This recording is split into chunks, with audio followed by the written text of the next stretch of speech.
National organizations try valiantly to reduce road fatalities, but are we seeing the whole picture? We asked an automobile collision reconstruction investigator with years of experience in reconstructing some of the worst road crashes on the island. If I was to be asked for the number of accidents that I have done, and I've done thousands of them, I would say that perhaps the prime cause of our accidents in Jamaica is the behavior and the situation where our drivers do not have and never had gone to the examination depot for examinations and for training. The amount of taxes and illegal taxes and the manner in which they drive is another condition that sets up accidents very, very easily. The hallmark of their trade is speeding, and that was to make quick cash. It's clear that what you're seeing here is wanton disregard for the Road Traffic Act. And you will see passengers putting themselves at profound risk out there in the traffic environment to traverse these vehicles.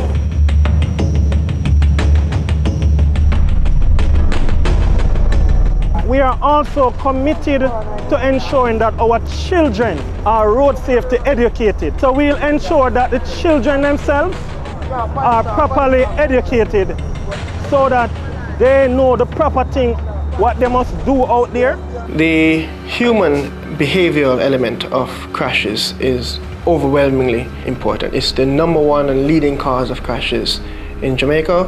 We have to understand the circumstances where this is happening, why this is happening, understand that human behavior is what it is, and we now need to be able to account for this in our strategies. We have elements ranging from distracted driving. These are the cell phone users, but also the people who are quarreling with their passengers or distracted by a dog jumping across the seat. That's distracted driving. You have reckless driving. Speeding is a form of recklessness. So is overtaking a line of traffic. So is turning out of a side road without stopping or looking at what's going on in the road around you. These are reckless forms of driving. And then you have impaired driving. Impaired driving includes the drunk drivers, yes, but also includes the drivers who are driving when they're extremely tired. And this is something that we cannot simply say speeding, cell phones, and alcohol are the only causes of crashes. They are very significant, but it's something that we cannot discount. Some of the crashes that we have had is a result of improper overtaking. The continuous white line is there to ensure that drivers don't overtake where there are continuous white lines. While driver issues are dominant and are one of the main causes of crashes, there are other elements. There's the vehicle itself. The vehicle condition is important. There's the road. We need to understand the road conditions. Potholes create compromised driving conditions that can lead to crashes. Doesn't necessarily mean you're speeding. Some people speed through potholed roads, but potholes deteriorate your vehicle condition, lead to compromised driving and road safety issues in the long term. You have poorly designed roads that don't take drainage off the road, and so on. These are all elements that are real and contribute to a road safety issue. Here is a road that has not been attended to for a considerable length of time. And when it is patched, it is barely put together. It doesn't last. This particular road that I'm showing you is Merrick Avenue. I'm going to show you here, as you'll see, a number of serious potholes. And this is an accident that occurred, and I'm going to take you through it. You'll see that there's a red car down there, and the red car is going to proceed along, coming along the road. And here he drops into a pothole, bursts a tire, and crashes into an unfortunate rider. These are situations that are occurring many times over daily in Jamaica. Here is another situation that continues to be ignored, and it causes the loss of life and limb. This is a road in the country area that has not been looked after again for the last maybe almost 30 years. Here you see evidence of a car that crashed, and I am reconstructing and simulating the accident as described to me by the driver. The road gave way and down he went with his family. Luckily, they survived. Only in St. Anne do we find the roads being the problem. Here, road design, whether it's a road that has the material on the road causes slick driving conditions leading to the crashes, or you have roads that are poorly designed in terms of camber, in terms of the cut. These are things that can also lead to compromised driving conditions. Roads that are poorly maintained may also cause cars to swerve or lead to other types of compromised driving conditions.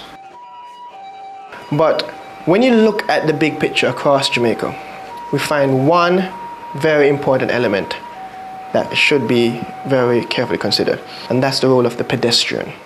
Pedestrians in every parish, except for St. Anne, account for the most serious crashes. They contribute to crashes through their own behaviors, stepping off a sidewalk, walking in the street when there's a sidewalk provided for them, walking 2, 3, 4 abreast in a street when a sidewalk is provided for them, etc. These are significant. Once you remove the driver element, pedestrians emerge as the most significant contributor to crashes in Jamaica. As a matter of fact, pedestrians accounted for 35% of the fatalities last year. Here is a sample of a recreation of a pedestrian accident, and you see the car is going along. There's a truck parked here. The two people run across the road, and the lady was struck by the car. Again, we have situations where people are parking at corners, in areas where there are pedestrian crossings, and they are blocking the sight of the driver.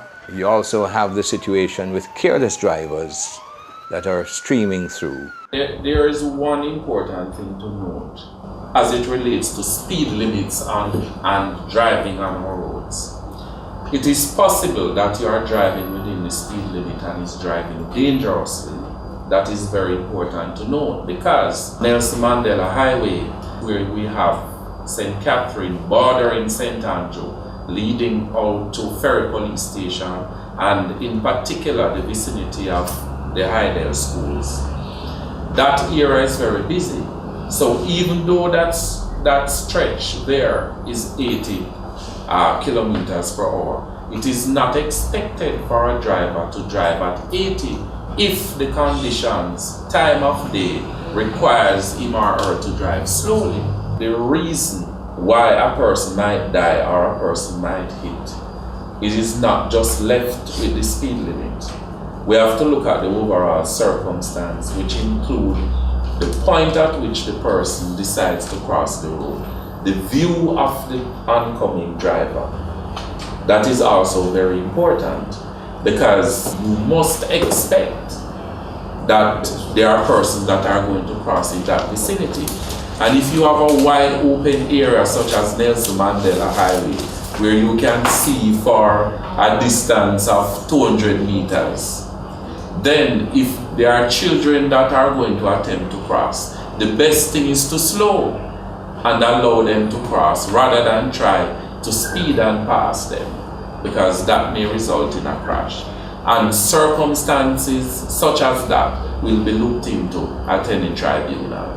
When we reconstruct accidents, we start with the facts. So we start with the facts where the two cars collided. We then need to consider from there the terrain that the vehicles ran over, and to decipher from that what was the friction surface as closely as possible. Now, the next element that we bring in is, of course, the diagram of the accident site. Extremely important, and these diagrams are done as accurately as possible. The vehicles are then placed into position where the point of impact occurred, and of course then we start looking at the statements of the drivers. We talk with the investigating police officer if it's necessary, and then the vehicles are allowed to run into collision, and we determine from there just how the accident occurred.